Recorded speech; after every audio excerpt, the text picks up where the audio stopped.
Hello and welcome to Female Football Experts. I'm Dave Kress. Follow me on Twitter at Dave Kress Sports. That's my Twitter handle.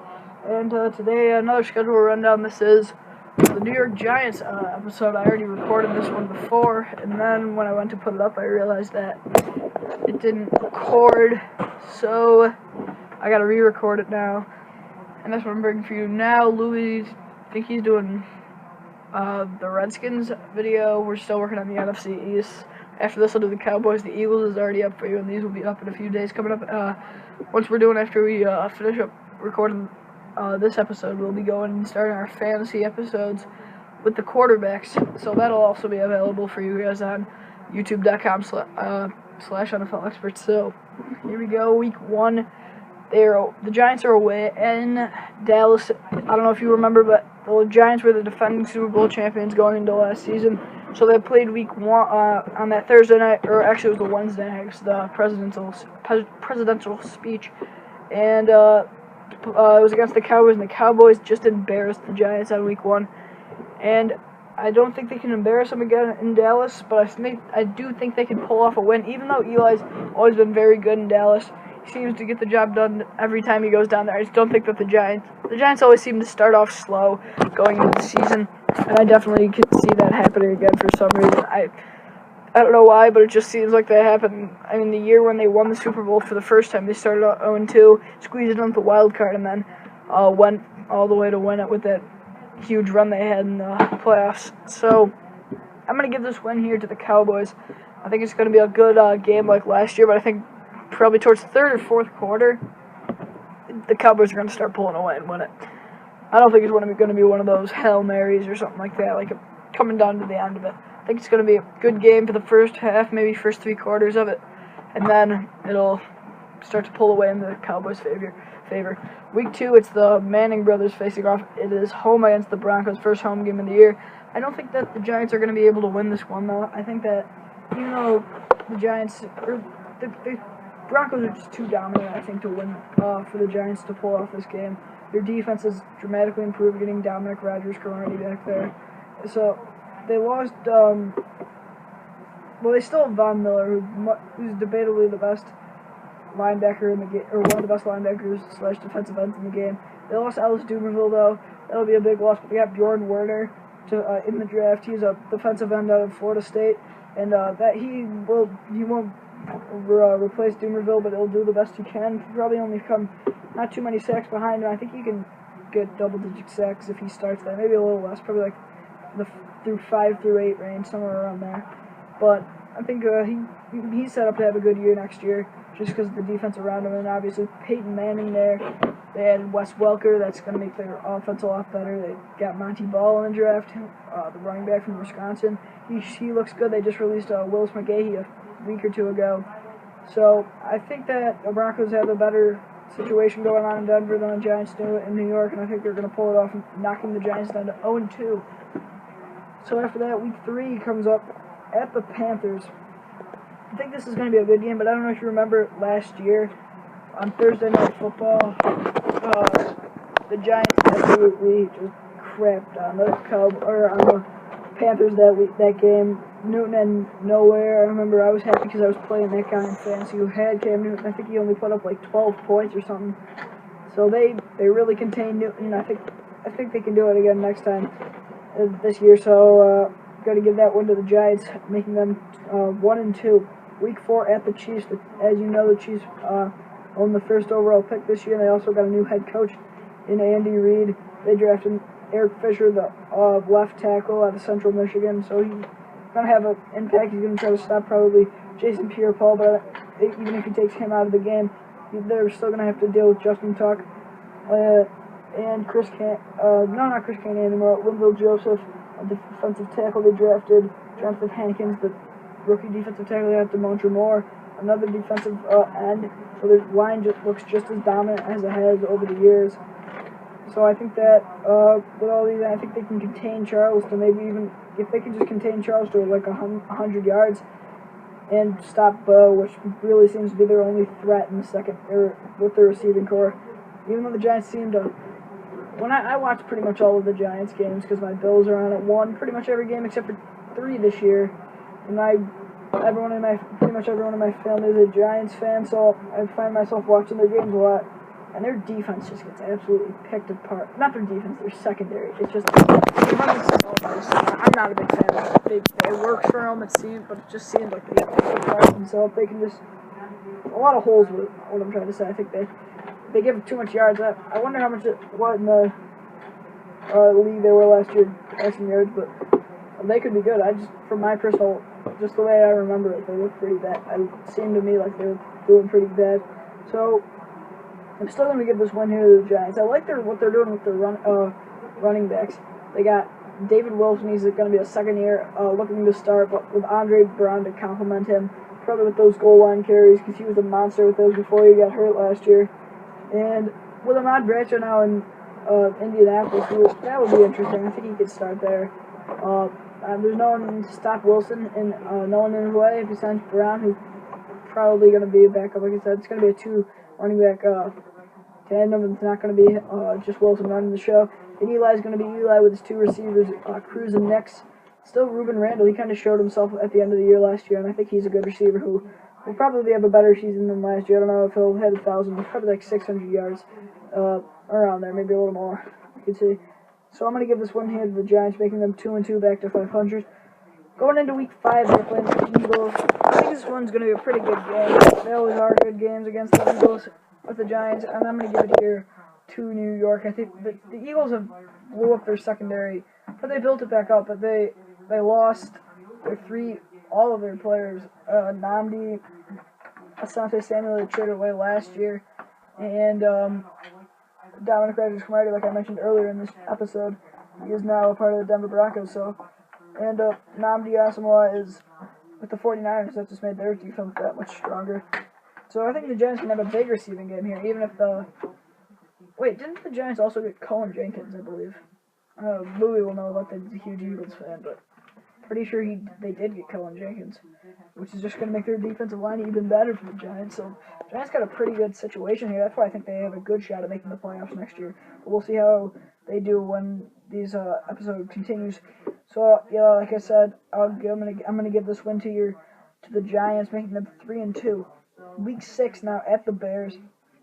I think this is gonna be another good game. If they can just limit Brandon Marshall, which hopefully I can't. He's my fantasy keeper and my most important league, and hopefully he will do good. But I think they can maybe contain him and Forte. Also, if they can just. Cutler's really not that great at the QB. He had a good year, solid year last year, but Marshall really made him look good. He throws a lot of picks, and they lost Brian Urlacher on defense. I think it's going to be a hard-fought game. They're both traditional offenses now with this read option crap. But I'm going to give this win here to the Giants, making them 4-2 on a 4-game win streak after starting out 0-2. And I think they're completely capable of doing this. The Giants always seem to put these glory runs out in the end of the year. Why can't they do it at the beginning after they get inspired by this 0-2 start? Week 7, they were playing the Vikings. I think the Vikings are going to surprise everyone here and give it the Giants a loss. Break that win streak they got. The Giants always seem to lose some. They seem to lose some easy games. It just seems over the years. And I just don't know about this one. I think this is prime candidate. I think Peterson can run all over him. Maybe Jennings catches a few good plays. Cordarrelle Patterson breaks out. Kyle Rudolph. I don't know. I think that the Vikings can win this game, making the Giants 4-3. All right, week 8, the Eagles. The second game of the year against each other. I'm gonna give this one a loss. I don't think the Giants can sweep the Eagles this year. Did they last year? I think they actually did, or did they split? I'm not sure. But I think they did sweep them, but I don't think they can do it again. I think the Eagles are gonna bounce back from the year before, and I think they could. They're gonna lose this one to make them back to 500, 4-4. All right, so week 9. I got a quick fun fact to share about the Giants. I don't know. I'm assuming that most fans here, or most people listening to this, are Giants fans. So a couple days ago, I was watching. I got my ESPN magazine, and they're the license plate guys. And I don't know how much of you guys. I wonder how much people know about the license plate guy. How about actually comment about if you know him or not, if you feel like it, because he had a documentary on NFL Network about him. He goes to every single game, and he said he's friends with all the players and stuff. It's pretty actually fascinating if you want to look that up. So just probably you could look up the license plate guy and you'll see. It's really fascinating if you want to look that up.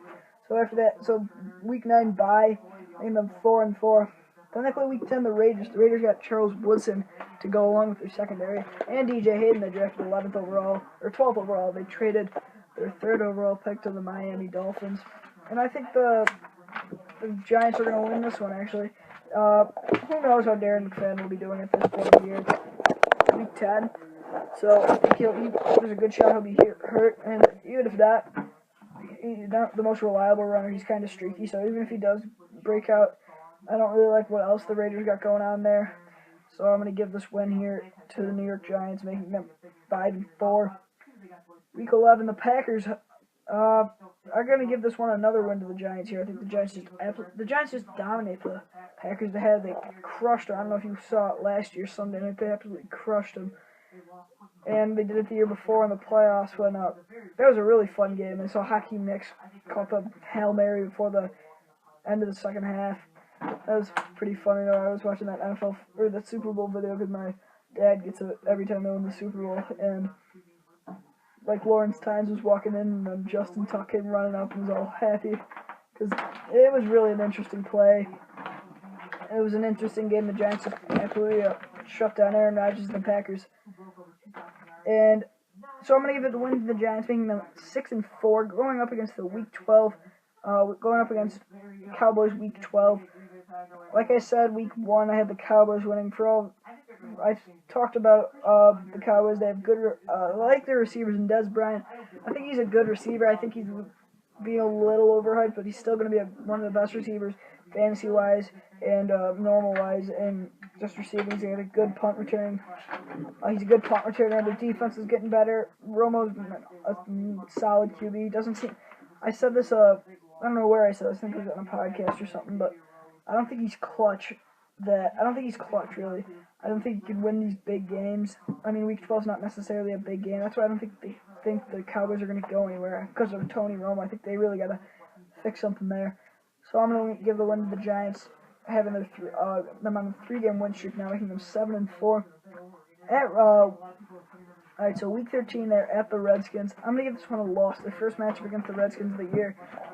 RG3 had on Monday, I think it was Monday Night Football last year when they played him, and RG3 just went off. He'll be most likely, that was a good point. I don't know if you listened to our latest podcast with Brendan Harrington. He's been on a few so far, and we were talking about this, and he said the thing about schedule rundowns is we don't know who's going to be hurt by now. We don't know who the quarterback is. Like, we don't know if someone sucks that they switch them. And it's hard to predict. That's why if you like last year with the Jaguars video, you get so much heat saying like they were going to be like 7-9 and stuff, and we predicted them. Well, because last year, I don't know if you listened to us last year, but we both were on every episode of the schedule rundowns, and I predicted them 2-8, 2-14. Louis predicted them 3-13, and then we got so much heat, and they went 2-14. I mean, it's hard to predict that. I mean, not too hard for the Jaguars because they're just a bad team overall, or just in my opinion, they got a lot of stuff to fix there. So it's tough, and I'm gonna give this loss to the Giants, making them 7-5. I think, like I said, RG3 should be healthy back. Alfred Morris. I like Morris as a good runner. I think he can do maybe definitely not 1,500 yards like he had, or was 1,500 or 1,600 yards like he had last year. But I think he can get 11 or 12, so 100. So something like that. He's still going to be a very productive runner in the league. So 7-5 after Week 13. Week 14 at the Chargers. Another loss. I think this is a game that the Giants should win, but they're not going to. Like I mentioned before, they seem to struggle with some of these teams. Even though they are getting better, the Cowboys are getting better, or the Chargers are getting better, I still think that the Giants still are the better team here. But I'm going to give it to the Chargers. Week 15, the Seahawks. And this is a very interesting team because everyone's got this whole hype about they brought excuse me. They brought in Cliff Averill, the defensive end, to work there. Bruce Irvin's gone the first 4 games because he's suspended, but they have that great secondary. Russell Wilson's a great receiver. Now they got their quarterback. Now they got Percy Harvin as receiver. So they should They should be good. I think they will be good, maybe even a Super Bowl. I think they're going to be a playoff team. But I like the Giants in this one. But the Giants seem to be that spoiler team, and this seems to be their peak of the year, especially after 7-6.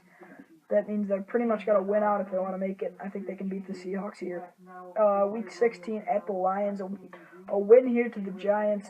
I don't think this is going to be any competition. I think probably the Lions will be out of the picture by now. Not too far out, but they'll be out. And they'll just be trying to win, but they won't have that much to play for. So I'm going to give it to the Giants here. So week 17 now. The Redskins, they are playing for the second time of the year. I'm going to give this one to the Giants, and this could be a huge game in division-wise. Love to watch it if it is. But for the reasons, I think that, if you remember the first game last year, Giants-Redskins, when Eli Manning hit that deep bomb to Victor Cruz to win it. Pretty much to win it. And that was great. I think it's going to be another always clutch in the fourth quarter. Cruz is going to be back next year, hopefully next as well, for the Giants' sake, because I'm a big Giants fan. Probably my second favorite team in the league, always cheering for them. So I think they can pull that one out and make them 10-6. So if it looks that way, especially in the East, that'll be a division win. Well, let's hope. So that's going to do it for this edition of Get Real Football Experts schedule rundown. I'll be back in a little bit, maybe later today or tomorrow, to record it. So they'll both be up around the same time. The Cowboys video, and please follow me on Twitter at DaveCrest Sports for all sports updates and stuff. Louis DB, it's a DB Sports Talk on Twitter. That's his handle. And go to my website, davecrest.webs.com, for all my articles, all our videos, and stuff like that. Go to getrealfootball.com. On the side, you'll see the football experts. Click on the top one, and that'll be our latest podcast. If not, it'll probably be on YouTube. Other than I think we're done here, and we'll see you next time. Thanks for joining me.